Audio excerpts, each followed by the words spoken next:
একবারে প্লেন, তাকে ঠেলে ঢুকিয়ে দাও। মেয়েরা কি বলবে জানে, কান্না দেখতে পায়নি, এখানে কোথায় ঢুকছিস, এখানে মেয়ের আছে, এ কান্না।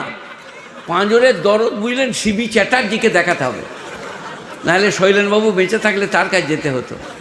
কারেন্ট প্রমাণ, এই কারেন্ট প্রমাণ। গোটা গাঁয়ের লোক যাচ্ছে, ইলেমবাজার যাচ্ছে, রাস্তায় ঘুরছে, গাঁয়ে ঘুরছে, মেয়েরাও যাচ্ছে, কাপড়ও কিনছে, বেরুচ্ছে, কোনো ব্যাপার নাই। খালি ইমামকে একবার বেরিয়ে আসতে বলুন, দেখবি ইমাম সাহেব লো, মানে আমরা আল্লাহর রহমতে আমরা দেখবো না কি, আমাদেরকে দেখলে তো লুকুবে, তো পাবি কোথায় দেখবি, আল্লাহর রহমতে। এই বাবা খুব ভালো করে শুনুন, যে আমার হবি তার চুল বেঁকা করতে পারবে না। তো শয়তান কি বললে, ঠিক আছে আমি চলে যাচ্ছি, কিন্তু তোমার বান্দাদিকে দেখে নেবো। এরপর আল্লাহ কি বললেন, আদমকে কি বললেন, যাও।